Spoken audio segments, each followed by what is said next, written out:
പശ്ചിമേഷ്യൻ America Iran സംഘർഷങ്ങൾക്ക് താൽക്കാലിക അയവ് വന്നിട്ടുണ്ടെങ്കിലും മേഖലയിൽ പൂർണ്ണമായിട്ടുള്ള സമാധാനം ഇനിയും അകലെയാണ്. ചെങ്കടലിലെ അതീവ സുപ്രധാനമായിട്ടുള്ള അന്താരാഷ്ട്ര കപ്പൽ ഗതാഗതം പൂർണ്ണമായിട്ടും താറുമാറാക്കിക്കൊണ്ട് സൗദി അറേബ്യയ്ക്ക് നേരെ യമനിലെ ഹൂത്തി വിമതർ തങ്ങളുടെ ആക്രമണം ശക്തമാക്കുകയാണിപ്പോൾ. സൗദിയുടെ സാമ്പത്തിക സ്ഥിരാ കേന്ദ്രങ്ങളെയും എണ്ണ സംഭരണശാലകളെയും ലക്ഷ്യമിട്ടുള്ള ഹൂത്തികളുടെ ഈ ഒരു പെട്ടെന്നുള്ള പ്രകോപനം മേഖലയെ വീണ്ടും ഒരു വലിയ യുദ്ധഭീതിയിലേക്ക് തള്ളിവിട്ടിരിക്കുകയാണ്. ഇറാൻ പരമോന്നത നേതാവ് അയത്തുള്ള അലി ഖാംനിയുടെ ശവസംസ്കാര ചടങ്ങിൽ പങ്കെടുത്ത് മടങ്ങുകയായിരുന്ന ഹൂത്തി നേതാക്കളുടെ വിമാനം ലക്ഷ്യമിട്ട് സൗദി സന വിമാനത്താവളത്തിൽ നടത്തിയ വ്യോമാക്രമണമാണ് ഈ ഒരു പുതിയ പോരാട്ടത്തിന് വഴിവെച്ചത്. തങ്ങളെ ആകാശത്ത് വെച്ച് ഇല്ലാതാക്കാൻ സൗദി ഗൂഢാലോചന നടത്തിയെന്ന വിലയിരുത്തലിലാണ് ഹൂത്തികൾ ഇപ്പോൾ കടുത്ത പ്രത്യാക്രമണത്തിന് മുതിരുന്നത്. അമേരിക്കയുടെയും ഇസ്രയേലിന്റെയും താല്പര്യങ്ങൾക്കൊപ്പം നിൽക്കുന്ന സൗദി അറേബ്യ തങ്ങൾ സ്വയം തുടങ്ങിയതല്ലാത്ത ഒരു യുദ്ധത്തിന്റെ ക്രോസ് ഫയറിലാണ് ഇപ്പോൾ പെട്ടുപോയിരിക്കുന്നത്. ലോക വ്യാപാരത്തിന്റെ 20% നിയന്ത്രിക്കുന്ന ബാബൽ അൽ മന്ദബ് ഉൾപ്പെടുന്ന ചെങ്കടൽ മേഖല ഹൂത്തികൾ ഉപരോധിക്കുമ്പോൾ അന്താരാഷ്ട്ര തലത്തിൽ കടുത്ത ആശങ്കയാണ് ഉയരുന്നത്. ഈ ഹൂത്തികളുടെ ഈ ഭീഷണി പൂർണ്ണമായിട്ടും എലിമിനേറ്റ് ചെയ്യാൻ അമേരിക്കയും ഇസ്രയേലും നേരിട്ട് ഇടപെട്ട് യമനിലെ ഹൂത്തി താവളങ്ങൾ ആക്രമിക്കാൻ മുതിരുമോ എന്നതാണ് ഇപ്പോൾ ഉയർന്ന പ്രധാന ചോദ്യം. അതായത് ഒരു വശത്ത് സമാധാനത്തിനായിട്ടുള്ള ചർച്ചകൾ നടക്കുന്നു, മറുവശത്ത് ഹൂത്തികളുടെ ഇത്തരം ആക്രമണങ്ങൾ നടക്കുന്നത് ആകെ മൊത്തത്തിൽ പ്രശ്നത്തിലാണ്.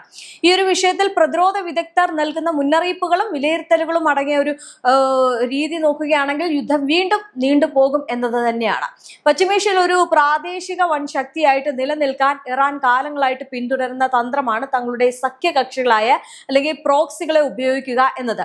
സുന്നി അറബ് രാജ്യങ്ങൾക്ക് മേൽ ഈ സ്വാധീനം ചെലുത്താൻ മേഖലയിലെ ഷിയ കോൺക്ലേവുകളെ ഇറാൻ കൃത്യമായിട്ട് ഉപയോഗിക്കുന്നു. ലെബനിലെ ഹിസ്ബുള്ളയും ഗസയിലെ ഹമാസും ഇനി യമനിലെ ഹൂത്തികളും ഇത്തരത്തിൽ ഇറാന്റെ ശക്തമായിട്ടുള്ള ബാക്കിങ്ങിൽ പ്രവർത്തിക്കുന്ന ഒരു നോൺ സ്റ്റേറ്റ് ആക്ടറുകളാണ്. ഇതിൽ സിറിയയിലെ ബാഷർ അൽ അസദ് ഭരണകൂടത്തിന്റെ വീഴ്ച ഇറാനിയൻ സഖ്യത്തിന് വലിയൊരു തിരിച്ചടിയായ പശ്ചാത്തലത്തിലാണ് ഹൂത്തികൾ ഇപ്പോൾ ചെങ്കടൽ മേഖലയിൽ ഒരു പോർമുഖം ശക്തമാക്കുന്നത്. ഈ ഭൂമിശാസ്ത്രപരമായിട്ട് നോക്കിക്കഴിഞ്ഞാൽ സൗദി അറേബ്യ എന്ന മഹാരാജ്യത്തിന് അല്ലെങ്കിൽ ആ രാജ്യത്തിന് തൊട്ട് തെക്കായിട്ട് കിടക്കുന്ന യമന്റെ കണ്ണായ ഭാഗങ്ങളും തലസ്ഥാനമായിട്ടുള്ള സനായും തുറമുഖ നഗരമായിട്ടുള്ള ഹുദൈദും നിയന്ത്രിക്കുന്നത് ഹൂത്തി വിമതരാണ്.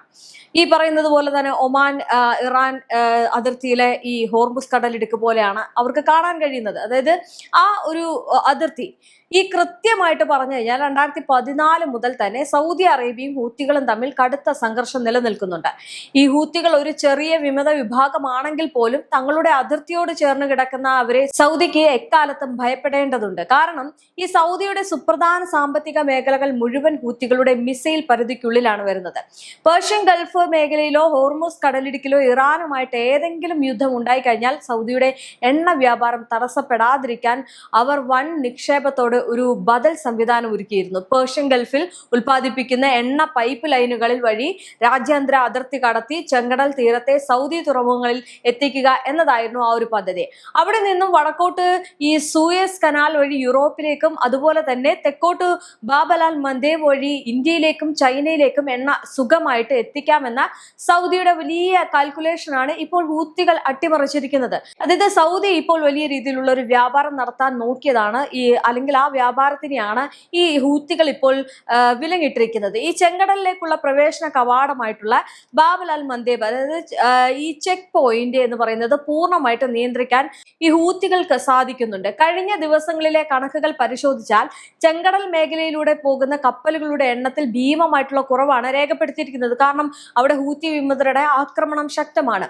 സൗദിയുടെ സ്വന്തം ഓയിൽ ടാങ്കറുകൾക്ക് നേരെ വരെ ചെങ്കടലിൽ വെച്ച് ആക്രമണം നടന്നു കഴിഞ്ഞു.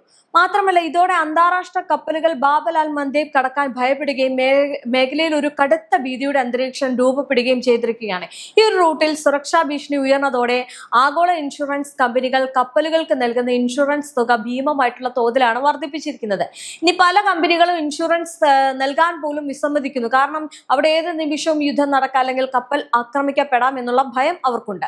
ഇനി എണ്ണ വ്യാപാരം മാത്രമല്ല ലോക വ്യാപാരത്തിന്റെ ഏതാണ്ട് ഒരു 20% വരുന്ന ഈ കണ്ടെയ്നർ ട്രാഫിക്കുകളും അതുപോലെ തന്നെ ഏഷ്യയിൽ നിന്നുള്ള ചരക്കുകളും യൂറോപ്പിലേക്ക് പോകേണ്ടത് ഇതിലൂടെയാണ്.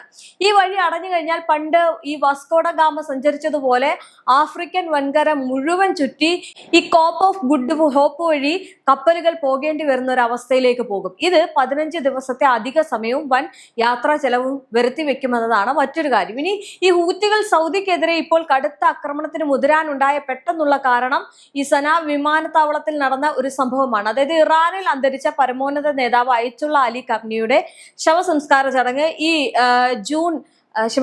ജൂലൈയിലായിരുന്നു. ജൂലൈ 9 കഴിഞ്ഞത്. ആ ചടങ്ങിൽ പങ്കെടുത്ത ശേഷം ഈ ഹൂത്തികൾ നേതാക്കൾ സഞ്ചരിച്ചിരുന്ന വിമാനം സനാ വിമാനത്താവളത്തിൽ ഇറങ്ങാൻ തുടങ്ങുമ്പോൾ സൗദി സഖ്യം അവിടെ ബോംബാക്രമണം നടത്തി എന്നാണ് പറയുന്നത്. നേതാക്കളെ വായുവിൽ വെച്ച് തന്നെ ഇല്ലാതാക്കാനും വിമാനത്തിലെ ഇന്ധനം തീർത്ത് തകർക്കാനുമുള്ള ഗൂഢാലോചനയിലായിരുന്നു അതെന്ന് ഹൂത്തികൾ വിശ്വസിക്കുന്നുണ്ട്. ഇനി ഈ ഒരു പ്രകോപനത്തിന് സൗദിക്ക് മാപ്പ് നൽകില്ല എന്നാണ് ഹൂത്തികളുടെ നിലപാട്. നേതാക്കളുടെ വിമാനം ലാൻഡ് ചെയ്യാൻ അനുവദിക്കാതെ വായുവിൽ തടയുന്ന ഈ ഒരു തന്ത്രത്തിന് ചരിത്രത്തിൽ മറ്റൊരു സമാനതയുണ്ട്. അതായത് മുൻപ് പാകിസ്ഥാൻ നവാസ് ഷെരീഫ് പ്രധാനമന്ത്രിയായിരുന്നപ്പോൾ അന്നത്തെ ഈ സൈന്യാധിപൻ പർവേസ് മുഷറഫ് സഞ്ചരിച്ച വിമാനം ഇസ്ലാമാബാദിൽ ലാൻഡ് ചെയ്യാൻ അനുവദിക്കാതെ ആകാശത്ത് വെച്ച് തകർക്കാൻ ശ്രമിച്ചിരുന്നു. എന്നാൽ മുഷറഫ് ബലം പ്രയോഗിച്ച് വിമാനം മറ്റൊരു എയർപോർട്ടിൽ ഇറക്കുകയും മണിക്കൂറുകൾക്കകം സിവിലിയൻ ഗവൺമെന്റിനെ അട്ടിമറിച്ച് ഭരണം പിടിച്ചെടുക്കുകയും ചെയ്തു. സമാനമായിട്ട് ആകാശത്ത് വെച്ച് തങ്ങളെ ഇല്ലാതാക്കാൻ നോക്കിയ സൗദിക്കെതിരെ ഹൂത്തികളും അല്ലെങ്കിൽ തങ്ങളുടെ പരമാവധി ശക്തി ഉപയോഗിച്ച് തിരിച്ചടിക്കുകയാണ്. ആർക്കും വഴങ്ങിക്കൊടുക്കാത്ത കഠിനമായിട്ടുള്ള സ്വഭാവമാണ് ഈ ഹൂത്തികൾക്കും ഉള്ളത്. ഇറാനെ പോലെ തന്നെയാണ്, ആരും മുന്നിലും തലകുനിക്കില്ല. ചെറുകിട റോക്കറ്റുകൾ സ്വന്തമായിട്ട് നിർമ്മിക്കാൻ ശേഷിയുള്ള അവർക്ക് ഇറാന്റെ ഈ പിന്തുണയോടെ ദീർഘദൂര ബാലിസ്റ്റിക് മിസൈലുകളുടെ വലിയൊരു ശേഖരം തന്നെ ഹൂത്തികൾക്കുമുണ്ട്. ഇനി മുൻപ് ഇസ്രയേലിന് നേരെ യമൻ മണ്ണിൽ നിന്നും ഇവർ മിസൈലുകൾ വിജയകരമായിട്ട് പ്രയോഗിച്ചിട്ടുണ്ട്. കടലിൽ വലിയ അത്യാധുനിക യുദ്ധക്കപ്പലുകൾ ഇല്ലെങ്കിലും ചെറിയ ബോട്ടുകൾ ഉപയോഗിച്ച് വലിയ കപ്പലുകളെ ഒളിഞ്ഞിരുന്ന് ആക്രമിക്കാൻ ഹൂത്തികൾക്ക് എളുപ്പം സാധിക്കും. അതുകൊണ്ടാണല്ലോ ഈ കഴിഞ്ഞ ഇടയ്ക്ക് പോലും സൗദിയുടെ കപ്പലിനെ ആക്രമിച്ചത്. അതായത് ഈ ബാബ് അൽ മന്ദേബ് കടലിടുക്കിൽ വലിയ രീതിയിലുള്ള ഈ കപ്പൽ ആക്രമണങ്ങൾ ഹൂത്തികളുടെ ഭാഗത്തു നിന്നുണ്ടാകുന്നത് അതുകൊണ്ടാണ്. ഇനി കൂടാതെ കാമിക്കാസെ ഡ്രോണുകളും ആത്മഹത്യാ സ്ക്വാഡുകളും അവരുടെ പക്കലുണ്ട്. ഈ ഒരു സാഹചര്യത്തിലാണ് അമേരിക്കയും ഇസ്രയേലും സൗദി ചേർന്ന് യമനിലെ ഹൂത്തി താവളങ്ങളെ പൂർണ്ണമായിട്ടും എലിമിനേറ്റ് ചെയ്യാൻ ഒരു വലിയ വ്യോമാക്രമണത്തിന് മുതിരുമോ എന്ന ചോദ്യം ഉയരുന്നത്. ഈ വ്യോമാക്രമണത്തിലൂടെ താൽക്കാലിക നാശനഷ്ടങ്ങൾ ഉണ്ടാക്കുമെങ്കിലും ഒരു കരയുദ്ധത്തിലൂടെ ഹൂത്തികളെ അവിടെ നിന്ന് തുടച്ചു നീക്കുക എന്നത് അസാധ്യമാണ്. ഇതിന് ഗസയിലെ സാഹചര്യം ലോകത്തിന് മുന്നിൽ വലിയൊരു ഉദാഹരണമാണ്. ഹൂത്തികൾക്ക് വലിയ സൈനിക പരിശീലനമോ യൂണിഫോമോ ഇല്ല എങ്കിലും അവർ വിയറ്റ്നാം മോഡൽ ഒരു ഗറില്ല യുദ്ധമുറകളിൽ കഠിന പരിശീലനം നേടിയവരാണ്. അതായത് വിയറ്റ്നാമിലെ പോലെ ഈ കാടുകളിലെല്ലാം യമനിലെ കഠിനമായിട്ടുള്ള മലനിരകളിലും ചരിഞ്ഞ ഭൂപ്രകൃതിയും ഈ ഹൂത്തികൾക്ക് വലിയ തോതിലുള്ള പ്രതിരോധ അനുകൂലാവസ്ഥ നൽകുന്നുണ്ട്. ഈ ഹൂത്തികൾക്കെതിരെ ഹുദൈദയിൽ മുൻപ് നടത്തിയതുപോലെയുള്ള കടുത്ത ആക്രമണങ്ങൾ സൗദി തുടരുന്നത് അവർക്ക് തന്നെയാണ് വലിയ നഷ്ടമുണ്ടാക്കുക. കാരണം ഹൂത്തികൾ ഒരു ഔദ്യോഗിക ഭരണകൂടമല്ലാത്തതിനാൽ അവർക്ക് അന്താരാഷ്ട്ര നിയമങ്ങളോ ധാർമ്മികതയോ നോക്കേണ്ട കാര്യമില്ല. എന്നാൽ സൗദിയുടെ അവസ്ഥ അതല്ല. അവർ തങ്ങളുടെ രാജ്യം ലോകത്തിലെ ഏറ്റവും വലിയ ടൂറിസം സാമ്പത്തിക ഹബ്ബാക്കി മാറ്റാൻ ആഗ്രഹിക്കുന്ന സമയമാണിത്. ഈ ഹൂത്തികൾ സൗദിയുടെ എണ്ണപ്പാടങ്ങൾക്കും സാമ്പത്തിക സ്ഥിരാകേന്ദ്രങ്ങൾക്ക് നേരെ കണ്ണും കാതുമില്ലാതെ മിസൈലുകൾ തൊടുത്തു വിട്ടു കഴിഞ്ഞാൽ അത് സൗദിയുടെ അത്യാധുനിക വൽക്കരണത്തെയും പുരോഗതിയും ഒക്കെ വർഷങ്ങൾ പിന്നോട്ടടിക്കും. അതായത് വലിയ ആക്രമണം നടക്കും. പിന്നെ ഈ ടൂറിസം എന്നുള്ള സ്വപ്നവും ആ ടൂറിസം ഹബ്ബൊക്കെ ചാരമായിട്ട് പോകും. കാരണം അത്രത്തോളമാണ് ഈ ഹൂത്തിയുടെ ഇടപെടൽ എന്ന് പറയുന്നത്. എന്തായാലും ഇപ്പോൾ നിലവിൽ ഈ ഹൂത്തികളുടെ ആക്രമണം തുടരുമ്പോൾ ഒരു കാര്യം മനസ്സിലായത്, ഈ യുദ്ധം ഓരോ വശത്തു നിന്നും തുടരുകയാണ്. അതായത് ഇറാനും അമേരിക്കയുമുള്ള ചർച്ചകൾ നടക്കുമ്പോൾ ഹൂത്തികളുടെ ഭാഗത്തു നിന്നുണ്ടാകുന്ന ഇത്തരം നീക്കങ്ങൾ വീണ്ടും അടുത്തൊരു യുദ്ധത്തിലേക്ക് കൊണ്ടുപോകുമോ എന്നുള്ള ഭീതിയിലാണ് പശ്ചിമേഷ്യയുള്ളത്.